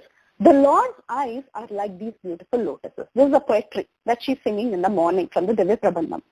So Ramanuja hears this and he's meditating on the eyes of the Lord. Wow, the eyes of the Lord is so beautiful. It is like fully bloomed lotuses. So Ramanuja goes to school. That day it is the massage day. The Guru is applying oil all over his body and the disciples are massaging him.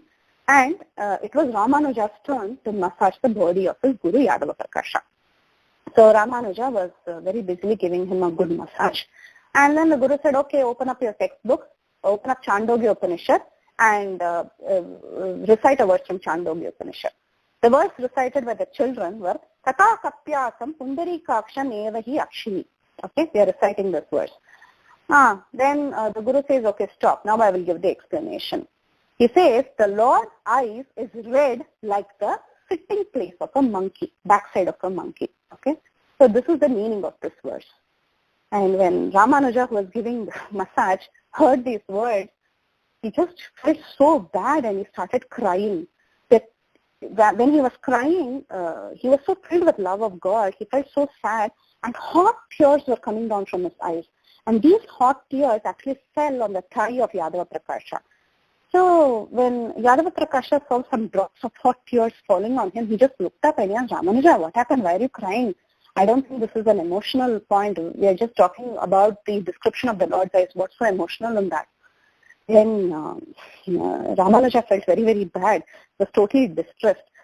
He was like, I never expected to hear such an explanation from you. You're a great scholar and you're giving such a bad explanation.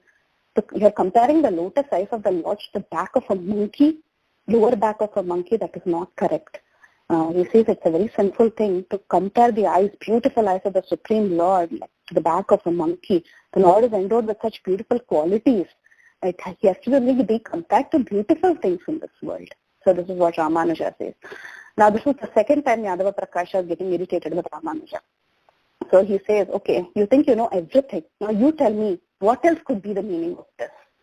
So at that time, Yadava Prakasha gives the meaning of, our Ramanujacharya gives the meaning of this verse. Now before we get into the meaning, short thing, according to Sanskrit dictionary, there are 6 meanings for the word kapyasam. Now kapyasam has been translated as the buttocks of a monkey, right? By Yadava Prakasha. But actually kapyasam has 6 meanings. What are those 6 meanings? The first meaning is back of a monkey. That is correct. Kapi ayasam. That means back of a monkey. That is correct. Okay? First meaning is that. Second meaning means it is the horizon. During sunset you see the reddish color on the sky, right? That is also called as kapyasam. The third meaning is something that is blown up, bloated. That is also called as kapyasam. Third meaning. But all these 3 meanings are not applicable. Why? Because the meaning must be seen based on context. We just cannot give, like for example, this example is given. In Hindi, you say kal, right? Kal can mean tomorrow or yesterday. How should you take the meaning of kal? Based on the context, how the sentence is being framed. That's how you take the meaning. So these 3 meanings of kapyasam are eliminated naturally because it doesn't fit into the meaning of the verse. Okay. Then the fourth meaning is that which has the asam as water. This is slightly acceptable. You can say anything that has the asam as water, like even a lotus flower has its asam as a water because it's sitting on the water, right? But still it is slightly acceptable. It is still not fully correct. That is also called as kapyasam because kapi asanam. You can translate it as kapyasam. Okay. This is the fourth meaning. The fifth meaning is kam pibati iti. That which drinks is called as kapyasam. That which drinks water is called as kapyasam. So the lotus stem actually drinks water, right? So it is also called as kapyasam. Lotus stem is also kapyasam. Then the sixth meaning is kam pibati iti kapihi. That means that which drinks water is also the sun. The sun drains out water, right? So the sun drinks water. A name of Surya is also Kapi. Okay, there are many names for Surya. One of the terms by which the sun is called as Kapihi in Sanskrit. So, Kam Pibati iti Kapihi, and Kapyasa means that which is bloomed by the rays of the sun which has contact with water. That is a lotus. So this is the exact meaning of Kapyasam. That means Kapyasa means a lotus flower that is in contact with water and it is being bloomed by the rays of the sun that is drinking the water. This is the full meaning of that particular word Kapyasam according to correct dictionary. Okay, and it fits the context here. When you're describing the beautiful eyes of the Lord that is reddish, you're supposed to compare it with lotus flower. And what kind of lotus flower? That which has contact with water and being bloomed by the rays of the sun. So like this, Ramanujacharya explains the meaning. He says this is the meaning. It means that the 2 eyes of the Supreme Lord are as lovely as 2 lotus flowers that are bloomed by the rays of the sun. So he gives this explanation and all the children are extremely happy and they're applauding him for what he spoke, and Yadava Prakasha is totally upset. Okay. You think we should continue? I just wanted to continue about Yadava Prakasha, finish Yadava Prakasha's fight with Ramanujacharya. If everyone is okay, I'll continue or I can stop also. I'm Please good, continue, Mataji. Okay. Okay. So we'll stop at one point. It's so wonderful. Okay. And if anyone, please, if anyone wants to log out, no problem, please log out. I know you have other duties to do. It's Friday morning. So please log out. If we can always have the recording, that's no problem, absolutely. Okay. People who would like to stay, we'll just finish another part till Ramanujacharya kind of probably takes sannyas. It's not very much actually. So fight with Yadava Prakasha continues. Now, this is the second fight that they had. Then Yadava Prakasha, over a period of time, he was getting very irritated with Ramanujacharya. He didn't like the way Ramanujacharya was answering him. So he with his disciples once they decided to go to Kashi Yatra, North India. They wanted to go to Kashi Yatra. So when they were going to Kashi Yatra, when they were crossing the Vindhyachala mountains, that is actually almost halfway between North India and South India, when they were crossing the Vindhya mountains, this Yadava Prakasha plotted a plan to kill Ramanujacharya. He was so irritated with Ramanujacharya that he wanted to kill him. Just imagine how frustrated Yadava Prakasha was. He had a lot of ego, that is the problem. But still, he wanted to kill Ramanujacharya. So with some of his very close disciples who were supporting him, this Yadava Prakasha came up with a plan. The plan is, when Ramanuja takes bath in the Manikarnika river, you should just push him down inside the water and submerge his body, just push him into the water. This is the plan that the the boys who were supportive of Yadava Prakasha and Yadava Prakasha had. So this plan, when they were planning in the night, actually, Ramanuja.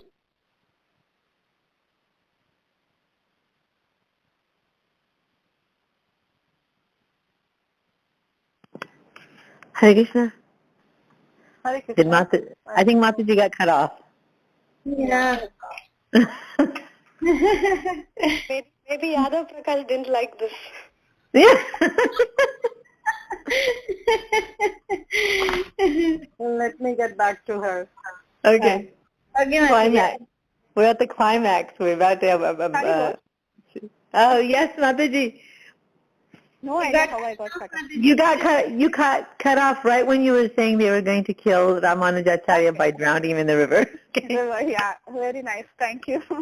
I don't know what happened though. Okay. So they are planning to kill him. Okay. So this is the point.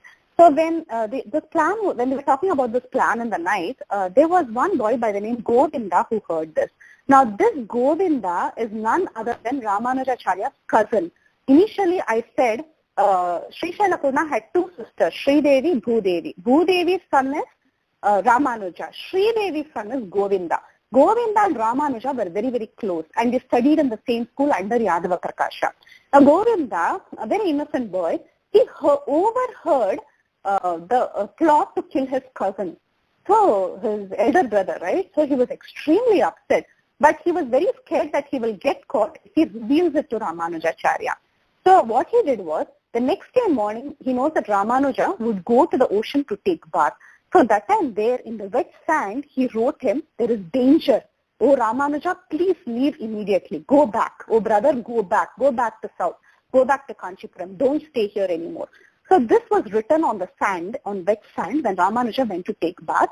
And Govinda went and hid himself because he didn't want to get caught by Yadava Prakasha. He knows Yadava Prakasha will go to any extent of killing anybody. So he went and he hid. Now Ramanuja saw these sentences and he understood that this was written by his brother Govinda, and he understood that it should be taken seriously. If Govinda is saying something, there is a meaning to it.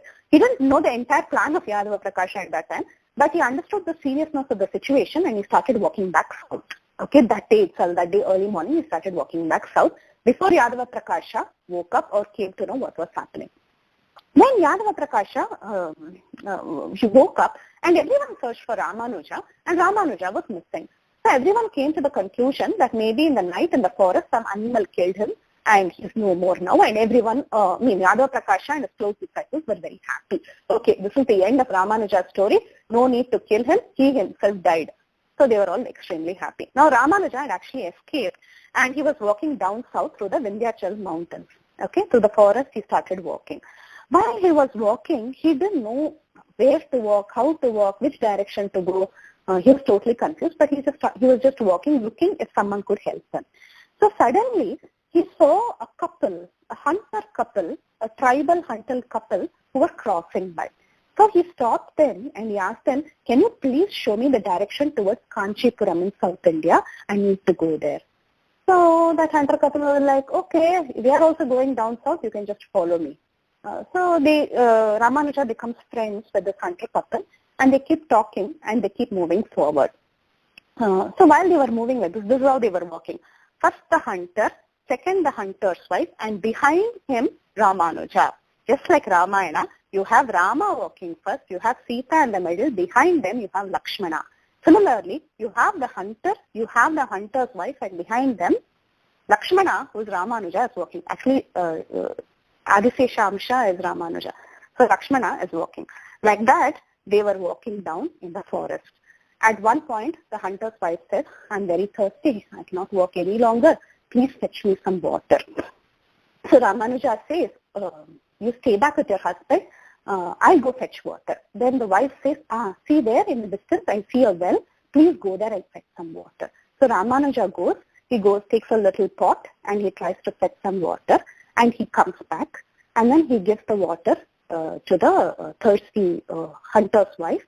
And the hunter's wife says, let's lie down and rest for a while. It's almost night. So we can wake up and then continue our travel. Ramanuja also sleeps there. The hunter couple also sleeps. Next day morning, when he wakes up, the hunter couple is missing. So Ramanuja thinks, they went away. Now I have to go by myself. And then Ramanuja, he begins to walk. While he takes just a few steps, a few Vaishnavas are crossing by. Almost the forest area is ending, and a few Vaishnavas are crossing by. So he asks these Vaishnavas, isn't this Vindhyachala Parvata?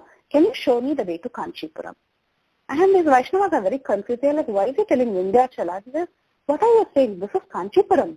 Where do you think you are? You're not in Vindhyachala, you're in Kanchipuram. Ramanuja is extremely surprised. He just takes a few more steps and he sees the big temple tower of Kanchipuram, Varadaraj temple tower. And then he realizes he's actually landed in Kanchipuram just in a few steps. Then he realizes the hunter couple who came were none other than Lord Varadaraj, a form of Narayana, the temple deity there, and Perandevi, goddess Perandevi, who's Lakshmi Devi. Lakshmi and Narayana came there and escorted Ramanujacharya back within a few minutes, actually. They just rested for the night, and the next day he was in Kanchipuram. So he obtained the favor of Lakshmi Narayana, who personally came to take care of him. So this is about the story of him escaping from his guru and coming back to Kanchipuram. Once he came back to Kanchipuram, he was engaged in the service of fetching water for the Abhishek of the deity of Varadaraj from a particular well, which is preserved even to this day. If you go there, you can still see the well. Okay. Ramanuja was also married at the age of 16 to a girl by the name Rakshamba. Just keep this information in mind. We'll see her story later. Now, Yadava Prakash party, after a long, you go walking all the way to north and you come back, it's not easy, it takes several days. So his entire party, they came back and they were shocked to see Ramanuja still alive and he's hale and healthy. But Ramanuja didn't hold any grudge against his guru. Okay, they came back and they were shocked and they were not happy, but Ramanuja was pretty normal. And Ramanuja, another thing is he had to continue his education. He just cannot leave like that and go. So he went back to Yadava Prakasha to continue his education. So that time, one of the days when the disciples and Yadava Prakasha, they were actually walking, there was a small king there, and that king had a daughter who was possessed by a ghost. So this ghost had taken over and it was troubling the king's daughter. So the king sent word for many learned people, and they heard of Yadava Prakasha, that he's a very learned he's a very learned person in town, and the king sent word for him and requested Yadava Prakasha to drive away the ghost that had possessed his daughter.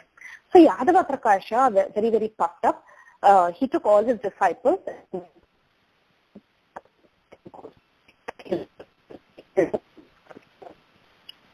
So when he goes in front of the ghost and he tells the ghost, oh ghost, leave this girl's body immediately. He goes and gives order to the ghost. The ghost says, I won't leave anyone's body, I will stay back here only. Then Yadava Prakasha gets very angry. He says, why? I am the great Yadava Prakasha. I am telling you, you should leave this girl's body immediately. Then the ghost tells him, listen, I know who you were in your previous birth. In your previous birth, after all, you were a toad living near a pond, near a temple. Because you had the fortune of accepting the remnants of some Vaishnavas who had come to that temple, you have taken this body of Yadava Prakasha and you are a great scholar today. That is all. That is all you did. All that you had is you had the fortune. I mean, it's a big thing. It's not that's all. But it's a big thing. That toad had the fortune of taking remnants of Vaishnavas, and hence he has this human body, and you have become Yadava Prakasha now. So don't be very proud of yourself. And just because you ask me to go, I am not going to leave this girl. This is the answer the ghost is giving back in the form of the girl. Then the king gets very upset. He's like, okay, is there someone you will listen to? And the Brahma Rakshas, actually, that ghost, it says about his own story. It says, you know who I was in my previous birth? In my previous birth, I was a Brahmana. Because I recited some mantras wrongly, I became a Brahma Rakshas. I had to take the form of a ghost, and now I'm possessing this girl. That also that ghost says, his previous birth.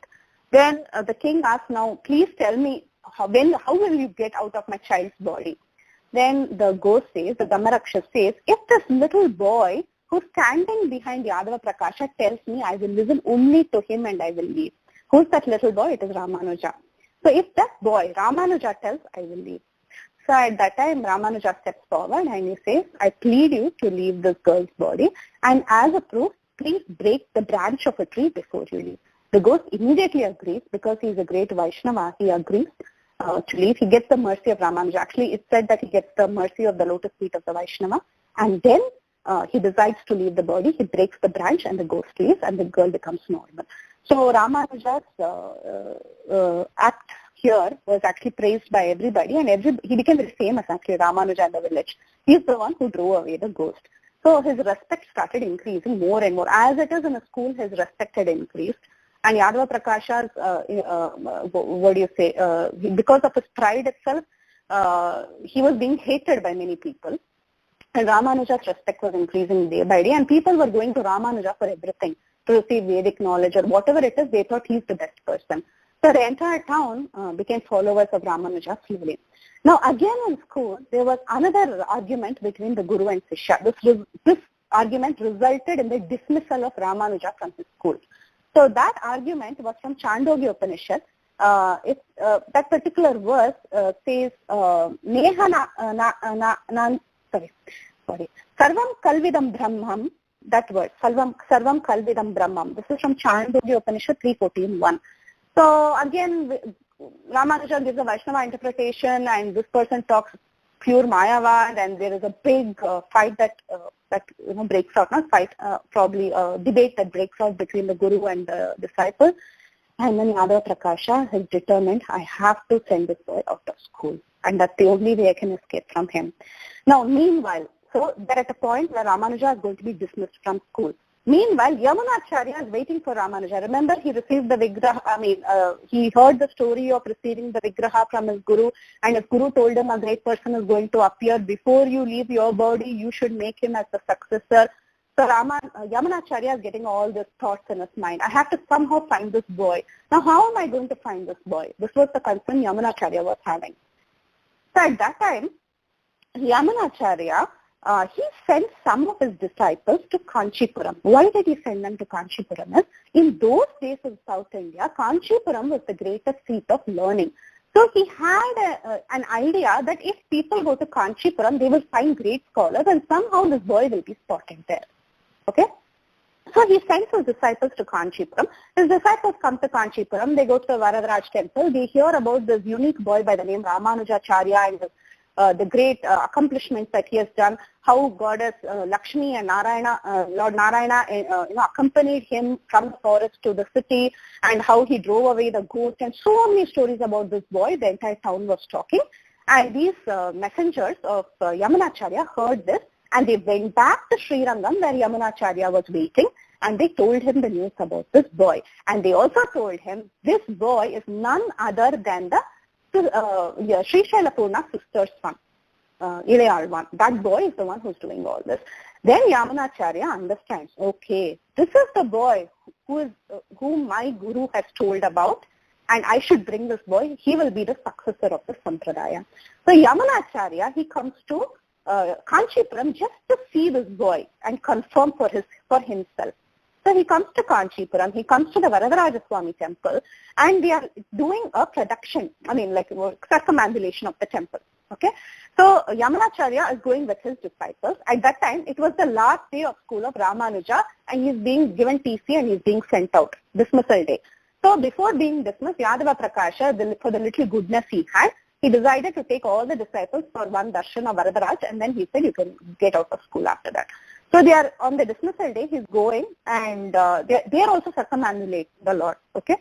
So Yamanacharya is in the temple. Ramanuja is with Yadava Prakasha and his team. Yamanacharya comes and he asks his associates, who's that boy? Can you show me that boy in this group? Then the associates, they point towards Ramanuja and see that boy who's very tall, who's very good looking, that boy is Ramanuja. Actually, it's said in some of the historical accounts that Ramanuja was 8 feet tall. So you can imagine how tall he was. Nowadays, 6 feet itself is a big thing, but he was extremely tall 1,000 years back. So, he shows him. Yamanacharya doesn't disturb. He doesn't go and talk, oh, hi, how are you? No, he doesn't go and talk to Ramanuja. He just sees him with his eyes and blesses him in his mind. That's all. Gives his, just the sight of the Guru is very purifying, they say. So he just saw Ramanuja and he was very satisfied in mind and he was assured that this is the person. But he didn't go and talk to him. He went back to Srirangam because he didn't want to disturb him and he was with Yadava Prakasha and team. So he didn't want to disturb him. He went back. After he went back to Srirangam, he sent his disciple by the name Mahapurna. He sent Mahapurna to Kanchipuram to bring Ramanuja. So when Mahapurna came to Kanchipuram to bring Ramanuja, at that time Mahapurna went and told him. Now see, Ramanuja doesn't have a guru now. Yadava Prakasha has dismissed him out of school. Again, he's doing the service of temple service by carrying water for the Lord. So, and also he had the association of one of the disciples of Yamanacharya known as Kanchipurna. After we finish the story, we are stopping today. Okay. So, Mahapurna takes the message of Yamanacharya and he goes to meet Ramanuja. He goes and introduces himself. And then Ramanuja is very happy to meet Mahapurna. And he says, oh, Yamanacharya wants to see me. I've heard of Yamanacharya, that he's a great guru and he lives in Srirangam. I'm so fortunate that you have come and you're asking me to come with you. I'm very fortunate I will come. So Ramanujacharya and Mahapurna, they start walking towards Srirangam to meet Yamanacharya. Now when they are walking towards Srirangam, as they cross the Kaveri to enter Srirangam, few people are coming running very sorrowfully. They say, Yamanacharya passed away. So, then he's just entering Srirangam and Ramanuja is being brought by Mahapurna. He's just entering Srirangam. Yamanacharya passes away. Ramanuja breaks down. He's like, what is this? I wanted to see my guru, my future guru, and even before I arrived, he's passed away. Then Yamanacharya and Mahapurna go towards where Ramanuja and Mahapurna walk towards where Yamanacharya's mortal remains are kept. So when he goes and sees there, he sees something very unique. He sees that Yamanacharya has clutched 3 fingers tight, in his hand. So Ramanuja, he's just looking at that, and Mahapurna inquires from the other disciples, why has he kept those 3 fingers clutched? That time the disciples say that he had 3 desires that are unfulfilled. Then, do you know what those 3 desires were? They ask. So he says, we don't know what desires Gurudev had when he was leaving. We have absolutely no idea, but all that we know is he had 3 desires, they say. Then Ramanuja closes his eyes, he meditates for a second, and he speaks out 3 statements. Write a bhashya for the Brahma Sutras. The first finger opens. Ramanuja just utters these words. I must write a bhashya for the Brahma Sutras. And later the bhashya that he wrote is known as Sri Bhashya, just like we have Govinda Bhashya, right? Similarly, he wrote a bhashya for the Brahma Sutras known as Sri Bhashya. Then he says, second statement, Vyasa and Parashara are great personalities and their names should be kept for 2 people in the Sampradaya. Okay? That is the second desire Yamanacharya had. The third finger opened when he said, the name of Nammalvar, Parankushamani, should be kept for 1 person and a commentary on Thiruvalmozhi must be written. Thiruvalmozhi is the composition of Nammalvar. It has about 1,000 verses or something. So one should write a commentary on these verses. So these were the 3 desires that Yamanacharya had, and these fingers opened up once Ramanuja said these 3 statements. Yamanacharya's face smiled, and then all life symptoms were gone. So when Ramanuja said these statements and they saw that the fingers opened and Yamanacharya's face smiled, everybody understood he is the Sampradaya Acharya next, and everyone surrendered unto him. So we will stop here, and the next class we'll see the associates, how Ramanuja takes sannyas. Actually, that's a very big story. Okay, Ramanuja takes sannyas, and then he gets his disciples, the story of his disciples, and then how Ramanujacharya did so many services, how he established so many temples, the kind of worship that he installed, everything we will see probably in the next class. Because it's 1.5 hours, I'll stop here. The story of him getting initiation, the questions he had, how Lord Varadaraj answers his questions, all that story is very beautiful. But I think we'll stop here. If anyone has any questions, comments, or any additions, please let me know. Thank you all so much. Hare Krishna, Mataji. Very nice. Oh, sorry. Go ahead, Kirti Mataji. Go ahead. Go ahead, Mataji. Okay. I just had one question, a couple of comments. So the Yamunacharya's disciples, all of them Karna, Purna, all these different Purna. So is Purna a surname or a title or something that's given to them? Yeah, actually, this is a more common name that is used, but the actual names are different. Their actual names are different. Purna is one who's completed knowledge, something like that you can say. Okay, so it's almost like a child. Okay, that was just curious. Also, I was just a couple of, I'm sorry, go ahead. Yeah. So, no, what I wanted to say is all of them, this Kanchi means the person from Kanchi. Okay, Kanchi Purna means, actually his name is Tirukkachi Nambigal, his actual name. His actual name is something else, I forgot. But anyway, there's a Tamil name to everything, so it's difficult if I keep saying the Tamil name, people won't follow, right? So these are the common names that I use. Because he's from Kanchipuram, Kanchi Purna. Because this person is from Tirukoshtiyur, his name is Goshti Purna. Like that they give the name. I see. And because this person was serving at Tirupati, which is, it's called Sri Saila, right? The great hill. Right. So he's called as Sri Saila Purna, like that. Based on the place where they were serving, the name is given. Okay, so Purna is just kind of like almost just a suffix for there. Yeah. For that time. Okay, that's a question. Yeah. Also, I was just a couple of thoughts that I was thoughts that came to my mind as you were telling the story. Fantastic story. We did not want you to stop, obviously, but I was thinking the first thing that I was thinking was the scene where Krishna was pushing down the shoulder so he could see Ramanuja. And I was thinking how Srila Prabhupada says, it's not that you should act so that the Lord wants to see you, right? And I was immediately thinking, well, the Lord obviously wanted to see him, right? So that was one thing that I was thinking. And the other thing was I thinking when you're singing about when his mother was chanting or singing the songs and stuff, and I was just reflecting how, my mother-in-law, the same thing, always singing, as she's doing stuff around the house. And I was thinking how Amma is considered the first guru, right? Correct. And so there is the first example of how Amma becomes the guru by just singing the glories of the Lord. So those two thoughts were coming to my mind. And the other thing I was thinking also was that, usually the guru is very happy. Srila Prabhupada is very happy when his disciples would be able to defeat in an argument somebody else, right? Whereas this guru was so upset. Yeah, so envious. What a mood, what a mood to have that, shows the character of a guru who, and a lot, even in India they say that the teacher, that this was the best compliment for the guru is if the student surpasses him, right? Correct. Correct, yeah. So this just those couple thoughts that had come to my mind. So many lessons just from the story. It's just fantastic. Thank you, Mataji. Thank you, Mataji, for the realizations. Usually I never thought for the realizations. I just keep saying story. But at the end of it, when you share the realizations, I feel there is so much impact to the whole thing. So thank you so much, Mataji. Please continue sharing like this. It's so encouraging. Thank you.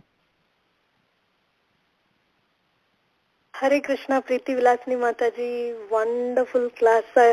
So nice to hear the whole thing. And since there are so many twists and turns, next time, maybe when we have time, you can just summarize like a flow chart. Yeah, I will summarize, sure. Actually, I had so much information written down, and we haven't crossed even quarter the ocean, actually. Sure. Because we have just seen the passing away of Ramanujacharya, because only after Ramanuja comes to the, sannyas ashram, there's so much action actually. So let's see. Yeah. Yes, Mataji. Definitely I'll give a recap before starting. Sure. Yeah, thank you so much, Mataji, for taking us to Kanchipuram and Parthasarthi and giving darshan of all these different places. Thank you so much, Mataji.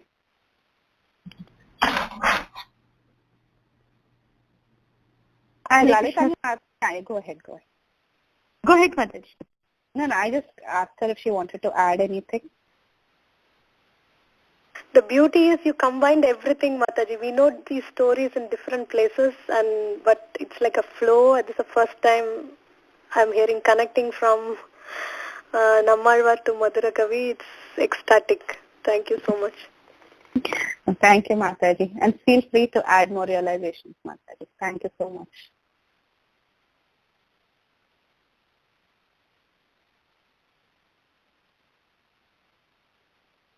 Hare Krishna, Mataji. Very nice, wonderful class. Lot of stories. And can't able to remember all the names, but that's okay. Yeah. So the way how you explained and link is very linked. It's long. You took us a journey to where we can sense the connection between the devotees and the Guru Parampara, disciplic succession and everything. If you have any links like a flowchart kind of thing, how the parampara came or something, can you please share in the group, Mataji, so that it helps us to remember? Sure, Mataji, with all pleasure, definitely. Yeah, so the pictorial representation keeps us to remember the stories, Yes, yeah. Mataji, very true. Yeah, so thank you so much, Mataji. Please go ahead and continue this part 2 also and part 3 also. Whenever you want to stop, you can stop, but we love to listen from you. So please thank you. And do it very sequence so that we will remember the stories and we can link to next episode so that we can understand. So we keep like this, yeah. Thank you so much, Mataji, for your great service and for your time spending for us. Thank you. Thank you so much, Nila Mataji. Thank you. Haribol. Thank you. Thank you, Mataji. Hi, Krishna, Preethi, Vilasini, Mataji. Thank you so much. I think I have nothing to add much more now because already devotees have added so much. So, I do agree with all those points since I have no contact with the South India. So all these names are really much difficult than Sanskrit verses for me to pronounce. Very true. So, yes, Mataji, the flowchart will really help, of course. Yes.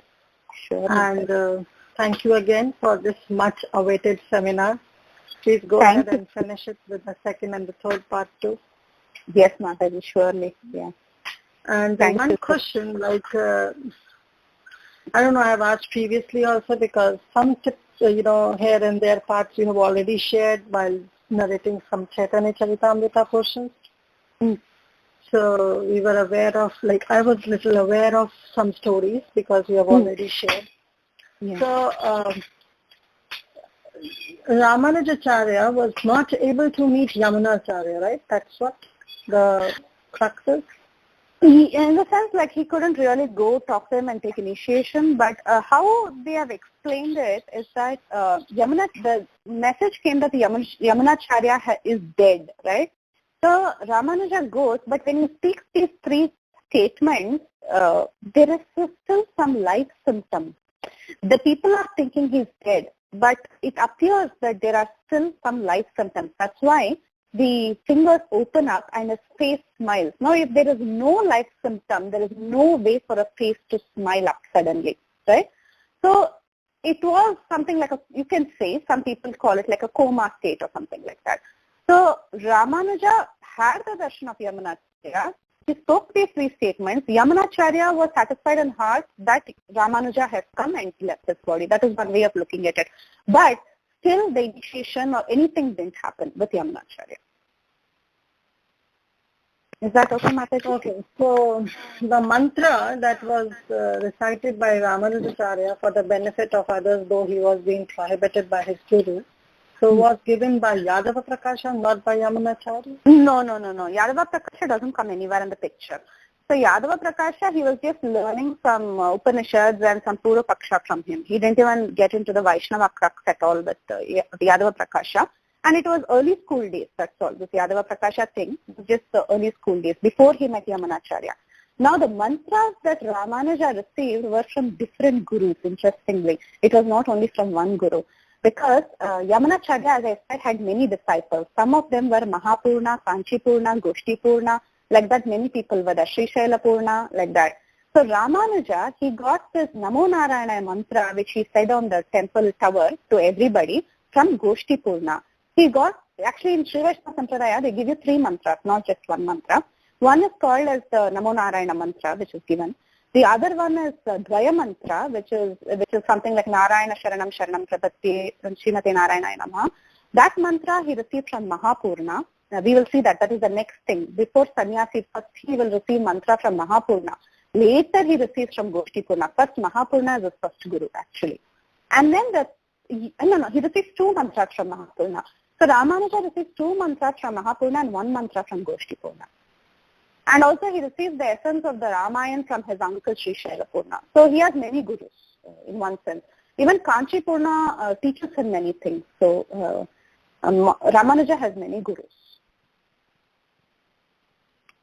Haribo? Yeah. Yes, Mataji, I got it. Yeah. Okay. Thank you so much, Mataji, and looking forward to hear you complete this. Yes, Mataji. Seminar. Sure. Yeah. Yes, Mataji. Thank you so much, Mataji. Hare Krishna, Preethi Mataji. I was also having a comment kind of akin to this. The scene, the episode where you spoke about Yamunacharya actually blessing Ramanujacharya when he saw him as a child.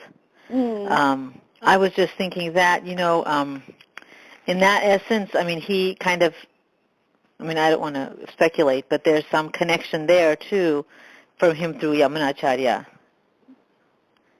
In a sense, being just thinking that he was being blessed by Yamunacharya at the time. Oh, yeah, definitely. Right, definitely. You're right. So there's right. some, how do you say, some accepting. Yeah, accepting, yes. You know how they say even if you accept in your mind the Guru, then that's like that. So if the Guru himself has blessed you, that seems to me to have some kind of continue that connection. Is what I mean. You're right. You're totally right, and that's what they say, right? Like just like how a fish fish protects his by this yeah. Because I was thinking as she was speaking, I was just go ahead. No, go ahead. I'm sorry. Yeah, go ahead. Yeah, so and a tortoise meditates on its eggs, or a turtle meditates on its eggs, and then the eggs hatch. Similarly, Yamunacharya saw Ramanuja and blessed him with his eyes, and he was meditating about Ramanujacharya all the while, and he was thinking, this boy is such a nice boy, why is he stuck with his Mayavadi guru? So all this was going on. He was meditating, he was blessing him with his eyes, and this connection was established right there. You're right. Right. Because I remember as you were saying that, I was thinking, I got goosebumps when you said that. He looked at him and blessed him, and I thought, okay, this is important. I was even hearing, I think Murari Wala Prabhu or someone in one of the classes, they were talking about different kinds of initiations. Even looking, with the blessing with the eyes, that Guru Kripa Kataksha is very, very powerful. It is also a variety of, it's a kind of initiation, you can say, or it is a kind of acceptance. Yeah. That's what I thought. I remembered something vaguely. Yeah, okay. Yeah, even when you embrace a person, sometimes some disciples, they receive an embrace from their Guru Maharaj. That is actually something very special. It's like an initiation, actually. So, even that is considered as a special blessing, you can say. Yeah. Thank you, Mataji. Thank you, Panishri. Mataji, you bring about such good points. Thank you. Hare Krishna, Preethi Mataji. Thank you very much for this wonderful, wonderful class, Mataji. So nice. We can hear you for some more time also. I don't mind because I have material for another half an hour for today. It was so nice and wonderful realizations, Panishwari Mataji. Thank you for sharing with us and nice questions. So thank you very much, Mataji. Lots of information and it's hard to recollect everything. I think I can listen the recording. Yes, Mataji, it's tough to remember everything, but that's okay. It's just for Katha, so it's okay. Hare Krishna. Mataji, can you hear me? Yeah, I can hear you. Sorry, Mataji. I think I was muted and so I was not able to ask my question, but that's okay. Yes. Mataji, quick question for you. First of all, very, very nice class. I like how you brought all that information together so nicely. It was like listening to a beautiful story unfold. So thank you. Mataji, my question is the Sri Sampradaya. You mentioned that it started when Krishna imparted the knowledge to his consort Lakshmi. Mm-hmm. So I have two questions. One, is this about the same time when Krishna imparted the knowledge in our Sampradaya? Or is it before that? And then the second question is, did he impart the knowledge about bhakti? Was it the exact same knowledge or was it a variation? Okay. Regarding the timeline, there is no timeline as such mentioned like that, because all the sampradayas are eternally coming from the Lord. So we generally do not ascribe a timeline to when the knowledge was spoken, because everything in the spiritual world is eternal, right? And the knowledge is coming from the Lord, it is eternal. So there's not like the Lord spoke this at this point and then after some days he spoke for a different sampradaya. I don't think we can really fit that into this equation. That is one thing. The second thing is, what did you ask? You asked something, right? What was the second thing you asked? Oh, the second question was the knowledge exactly the same? So all the yeah. So all these four Vaishnava Sampradayas, there are four like Vaishnava Sampradayas that is accepted, and these four Vaishnava Sampradayas only speak about bhakti. They talk about the difference between Jivatma and Paramatma. That is, they speak a difference that we are not God. I mean, we never become God. We are not one with God. Everything is not Brahman. You know, like how the Mayavadis, they say everything is one. We don't ascribe to that kind of a philosophy. We always consider ourselves the servant of the servant in all the Vaishnava Sampradayas, servant of the Lord. So that is the basis. But there are a little differences in the philosophical aspects, which is for us, you know, at this point where we are not like great scholars, we cannot really understand these little nuances, little philosophical differences. But that is okay and that is accepted and appreciated by everybody. Differences are appreciated between the four sampradayas. So basic understanding is the same in the four Vaishnava sampradayas, that this is the Supreme Lord, I am his servant. Okay, I never become God. This basic understanding is there in the four sampradayas. Now, if you look at the Sri Sampradaya, major difference, you know, like for a common man, the major difference he can see between the Sri Sampradaya and our Sampradaya is probably the way the Lord is worshipped. There it is more about Sriman Narayana and Lakshmi. Here it is more about Radha Krishna. Again, here we follow Achintya Beda Beda. There they follow Visishta Advaita. It is not very different. Again, Visishta Advaita and Achintya Beda Beda, very slight differences. So not a huge difference in the philosophy. Okay, is that okay, Mataji? Absolutely, Mataji. But again, in Sri Sampradaya, the Lord is worshipped with awe and reverence. And I know yes, in our that's Sampradaya, right. The focus is a little different, right? Definitely. In our Sampradaya, actually, especially the Sampradaya given by Chaitanya Mahaprabhu, has actually given Raganuga Bhakti, Krishna Prema. That is very different. So the mood is definitely very different. Very different. Yeah. It's not so much of the way the Lord is seen as Sriman Narayana. It's not like that. Yeah. Mm-hmm. Mm-hmm. Yeah. Thank you so much, Mataji. Very nice. Hare Krishna. Thank you, Mataji. Hare Krishna.